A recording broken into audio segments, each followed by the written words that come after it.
Welcome to the Homebrew Crew. I'm Tony, this is Sean, and as always, we are here to help you and your D&D homebrew campaigns be the best that they could possibly be. Today we're going to be reviewing yet another homebrew class on D&D Beyond.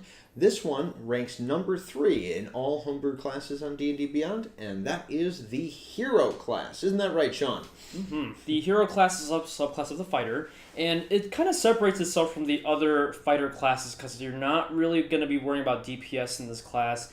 But you're not necessarily kind of worrying about, supporting the party either. It kind of does a little bit of everything, but it's really, really cool because it's very well balanced. Mm-hmm. It's pretty easy to play, and everything on here is actually really interesting, starting with the heroic moment system that works with this class. Essentially, this gives you a bunch of different reactions that you get to do during your opponent's turns, and this can range from buffing up your saving throws. This can be taking damage from your allies and things like that. And that's kind of really what makes this class the Hero. You're going to essentially kind of be doing a lot of your cool stuff on your opponent's turn. And that gets expounded upon as the class levels up, and we'll get to that in just a few minutes too. What I thought was really cool about this is some of those heroic moments with it. Again, it's like adding +5 to a check or to a roll on that. There's even one in there, I think, later on towards like level 7 or somewhere around there, 7 or 10. You've got that improved heroic moment. Mm-hmm. One of which wasn't there one where you can throw something at a spellcaster or something like that? Yeah. So essentially, you can almost make like a ranged attack to kind of cancel out the action or spell of an opponent, which is freaking awesome. Even says you can throw your shield. Yes, exactly. Yes, which is reminiscent of another hero that we can't name. Right. But either way, I think it's a really awesome class. It goes through a lot of different things. There's even a little bit of healing to it when we get into that stirring display, I think, or which one is that? I think it's the stirring display. Yeah, so right? at 15th level, essentially any allies within 30 feet that you can see gain the benefit of your second wind ability. So they get a bit of that healing, and you also get your second wind back when you use your action surge, which is major.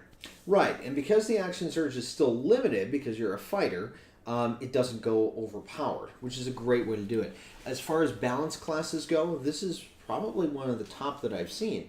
Oftentimes, and especially with us, part of the thing that we like to communicate with it is that sometimes you get a homebrew class that someone wants to bring into your campaign, and it is completely off balance. It's like, I can do 40 million things, and anything that the DM throws at you, and you as a DM would try to throw at them, they have some countermeasure for.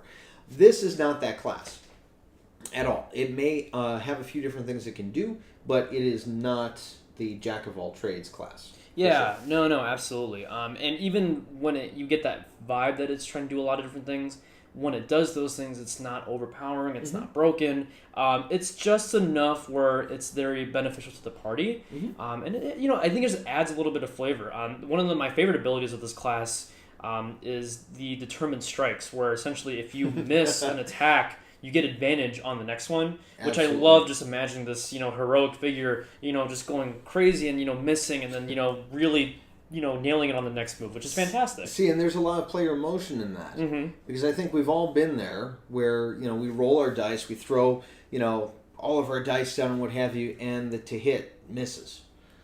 You're sitting there going, oh, well, next time I'm going to really punch you one. And sometimes it happens 3 or 4 times in a row, and that monster, that mob is really getting, you're really upset with it. You want to whack it really, really hard.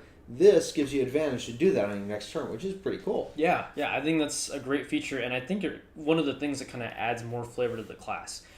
By level 18 is when something really cool happens. You essentially become a legendary NPC by gaining legendary actions. Now, legendary actions, for those who don't know, are these nifty little things that the DMs get on some of these monsters. Yeah. And they're done after another player's turn, or a player character's turn. They're not done as a reaction. They're not done on your turn as a second attack or anything like that. But they're things like, oh, well, you know what? I do a tail whip, and I knock everybody over. Everyone make an ability check. And some of these, this class actually takes those actions, some of those actions, and gives them to the players to use, which is really cool because no other class has ever done that. Yeah, exactly.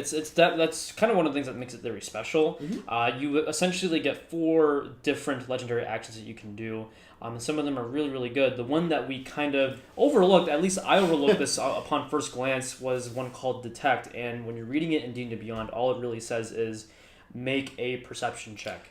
Right, and you're sitting there going, well, oh, okay. I thought the DM was supposed to tell me that. But you're missing something very, very important. And that is the fact that if you've got monsters that are hiding, you're not using the search action. And that's the thing. We were looking at it and we're going, wow, we really don't use the search action that often.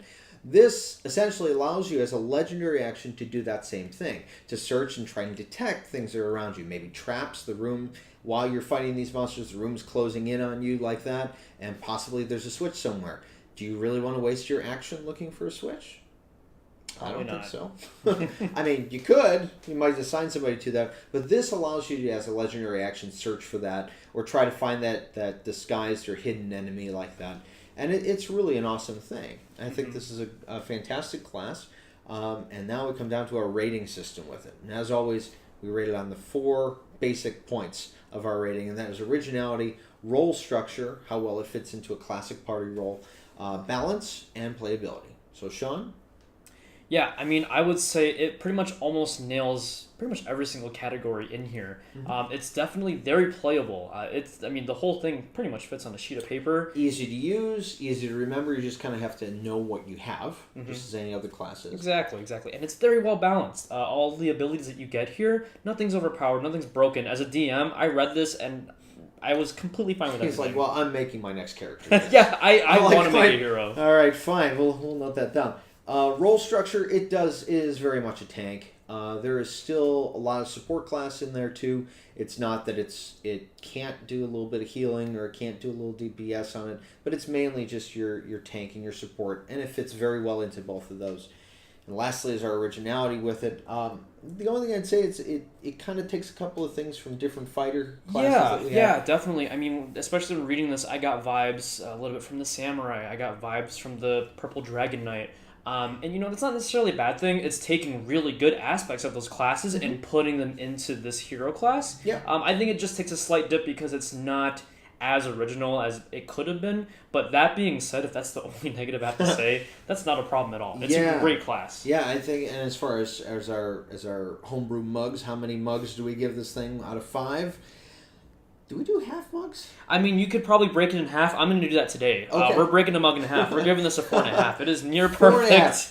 There you go, Hero Creator. It is 4.5 mugs here from the Homebrew Crew. We really love the class. Yes, Thank you so much for doing that. And for anybody else that's watching, if you would like us to review a class or a homebrew campaign or a homebrew even race that you have, we would love to do it sometime. Just send them right into us. It's dmbrewcrew@gmail.com. It'll be in the description below. And just remember, the best campaigns are always the homebrewed campaigns. So until next time, keep brewing.